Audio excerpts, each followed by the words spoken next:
Welcome to an avenue where women can discover their worth, experience new beginnings, and feel what that lady boss feels like. Where women come together to empower one another, sharing stories collectively to influence women around the globe, to influence women to shine bright like diamonds.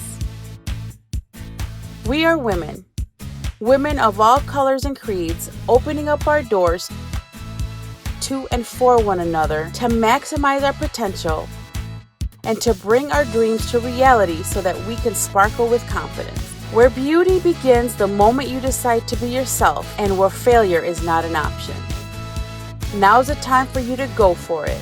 She Talks, providing an avenue where women can share their voice, innovate their thoughts, and influence the she that's inside us all.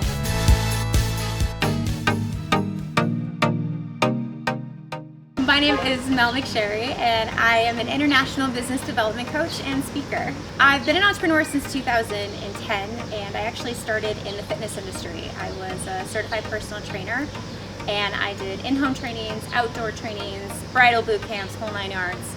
And then when my son was born in 2011, it was just too hard to travel.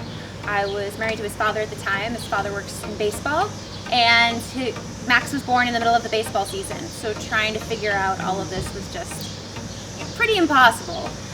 So instead I ended up actually taking a step to the side, and I like to say that because I do not believe in step backs, and ended up actually working virtually for my father's company doing online medical billing. This is so fun. But it was definitely something that I needed to do to get that new perspective. When I took that step to the side, it really gave me that time to look at things from a new perspective. Now what do I want? Now how much time do I have, and what do I really want to create? And what ended up happening is I partnered with a network marketing company called Beachbody. And I started doing online health and fitness coaching, and I absolutely loved it because it was that perfect combination of virtual but fitness. I could fit it around what, the time that I had and all of that. But the funny thing is that when I initially went into it, it was because I was passionate about fitness. And in network marketing, to create a residual income, you have to start building a team. And I initially refused because I was thinking, who am I to tell a person how to build a business, which really funny now moving forward.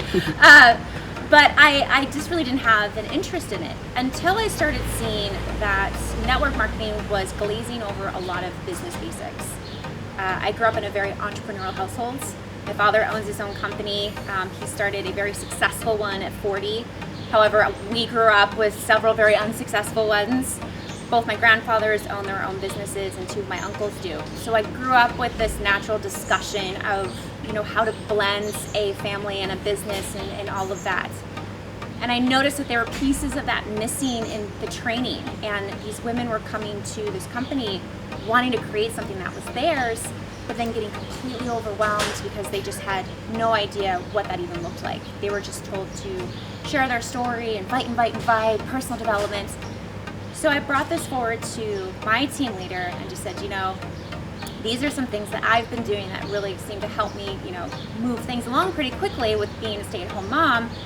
Can I do a quick training? And she said, yeah. So we put it in the new coach boot camp. And that year, our team was in the top 10% of the company. So that got the attention of higher-ups or other coaches in Beachbody, and I started doing team calls and trainings for them.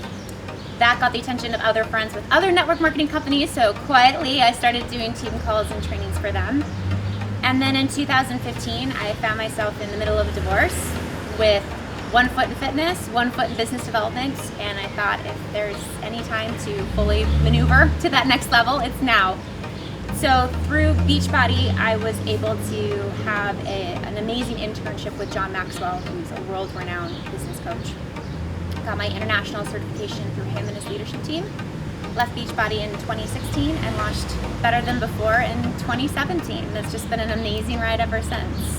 Women especially have this idea that everything needs to be in balance. You hear it a lot, that I want a work-life balance.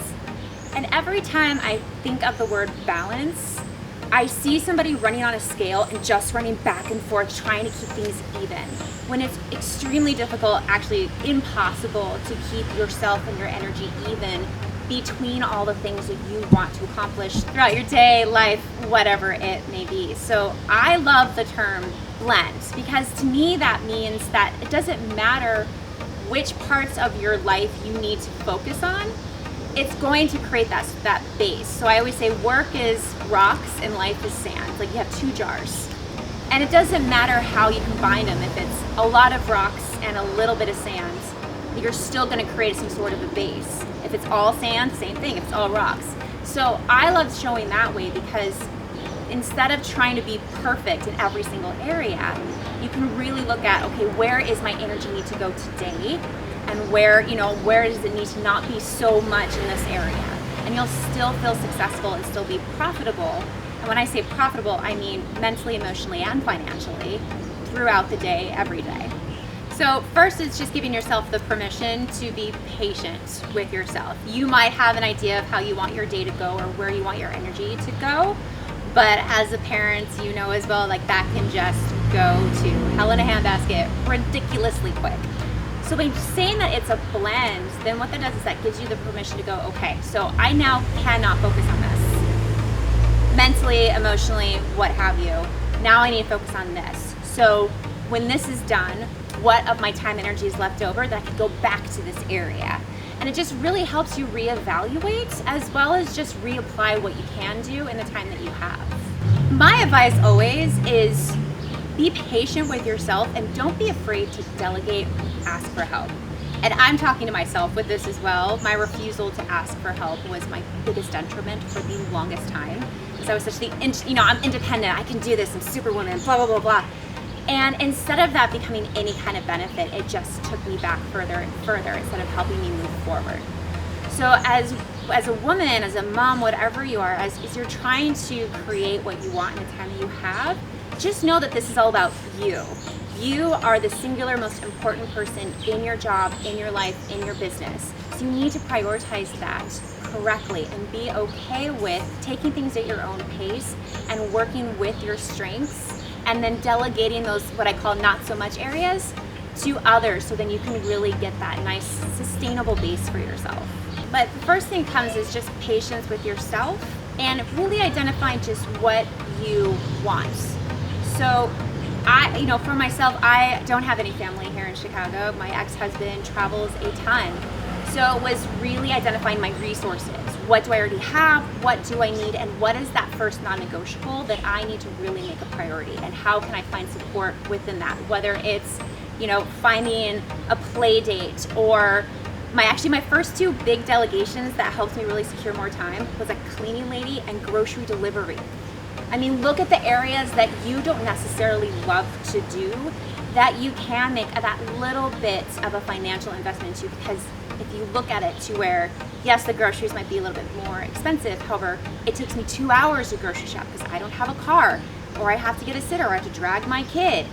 That takes 3 hours. Compared to what I could possibly make in 3 hours with a client, why wouldn't I just spend those extra, couple bucks to give that to myself? So really reframing that you're not admitting that you suck, you're not a bad mom, you're not a bad business owner. What you're just doing is really finding those small things that you can do that make that big difference. Always. My favorite saying from Darren Hardy is, it's the little things you do every day that make the biggest difference. And I think as women especially, we want to conquer that mountain. Like, we want to get so much done, instead of just really congratulating ourselves that we accomplished enough. We've done enough, and tomorrow is a new day with more things that we can do, and it's just a process. I primarily work with women business owners who are exhausted and overwhelmed by everything that they think they need to do to be successful.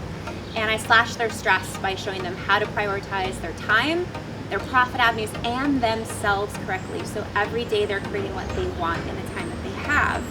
And the women that I typically work with, they've been in their businesses anywhere from 2 to 5 years. And they seem to be in this transitional phase of either going from, I said yes to everything and I'm overextended and I'm poor AF, or they've been so lost in their business that they haven't really identified what they want.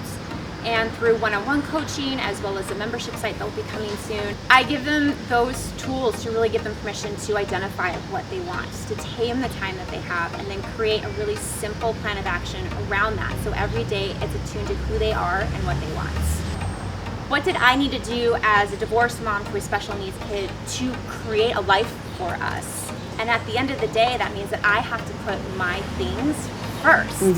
My son doesn't pay the bills. Helping my neighbors or helping my friends or being there for my mom doesn't pay my bills. And that's kind of, not the nicest way to look at it, but sometimes you really do have to separate yourself from that emotional connection and just look at it purely as, what do I need to do to make a living today? What is helping me be profitable, not necessarily productive? So when you start working that, my other favorite saying that I live and die by is, in order to create what you want, you have to start saying no to the good and start saying yes to the best. And when you identify that best, that is according to what you want. That doesn't mean that you have to separate yourself from everybody, but it's going back to that prioritization of, when I get my stuff done, then I have time to do this, and I have my full energy, my full presence, everything else, instead of you instantly turning to another avenue. Your brain is still over here punishing yourself for not finishing it, and you're punishing your kids because they just need something. So it's having that permission to take a breath, prioritize the time that you have for you, and then the rest can be left to everybody else.